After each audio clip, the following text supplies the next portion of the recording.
கர்த்தருடைய பரிசுத்த நாமத்திற்கு மகிமை உண்டாவதாக. இந்த 8வது மாதத்திலையும் தேவனுடைய கிருபையினால நாம் ஒவ்வொருவரையும் தேவன் ஜீவனை நம்மளுக்கு கொடுத்து இந்த மாதத்தை காணும்படிக்க வைத்திருக்கிறார்.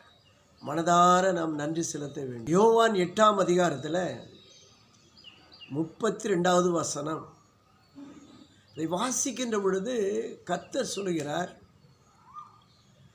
சத்தியம் அறிவீர்கள், சத்தியம் உங்களை விடுதலை ஆக்கும். அந்த சத்தியம் என்பது உண்மை. அவர்தான் இயேசு கிறிஸ்து. அவரே உன்னையும் என்னையும் தேடி வந்து அவருடைய அன்பை கொடுத்து, விலைமதிக்க முடியாத ஜீவனை கொடுத்து, இரத்தத்தை சிந்தி மீட்டெடுத்து அவருடைய சொந்த குமாரனாக குமாரத்தியாக உன்னை என்னையும் தெரிந்து கொண்டார். ஹல்லேலூயா!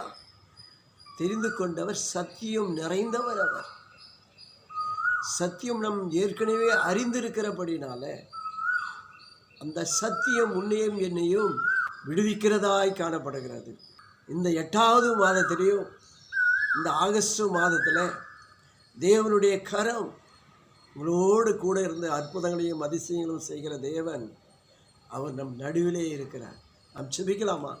மகா இரக்கமும் தெய்வம் கிருபை நிறைந்த எங்கள் அன்பின் பரலோக பிதாவே, ஆசீர்வதிக்கப்பட்ட ஆண்டவரே, 8வது மாதத்திற்காக நன்றி ஆண்டவரே. இந்த மாதத்திலையும் இந்த நாளிலையும் ஒவ்வொருடைய உள்ளங்களையும் என் தேவன் அறிந்தவராக இருக்கிறீர் ஆண்டவரே. சத்தியம் அறிவீர்கள், சத்தியம் உங்களை விடுதலை ஆக்கும் என்று சொன்ன தேவனாகிய கர்த்தர் பிதாவே, ஆண்டவரே, ஒவ்வொரு உள்ளத்தில் இருக்கிற பாரங்கள் ஆண்டவரே, ஒவ்வொருடைய தேவைகள் பலவீனங்கள் எல்லாவற்றிலிருந்து விடுவித்து அற்புதங்கள் அதிசயங்கள் நடக்கட்டும்.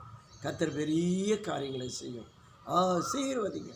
இயேசு கிறிஸ்துவின் அதிகாரமுள்ள நாமத்தினால ஜெபிக்கிறோம் எங்கள் அன்பின் பரலோக பிதாவே, ஆமென். நாம் சேர்ந்து சொல்லலாமா? என் ஆத்துமாவே கர்த்தரை ஸ்தோத்திரி, என் உள்ளமே பரிசுத்த நாமத்தை ஸ்தோத்திரி. என் ஆத்துமாவே கர்த்தரை ஸ்தோத்திரி, அவர் செய்த சகல உபகாரங்கள் எல்லாம் மறவாதீர்கள். ஆமென்.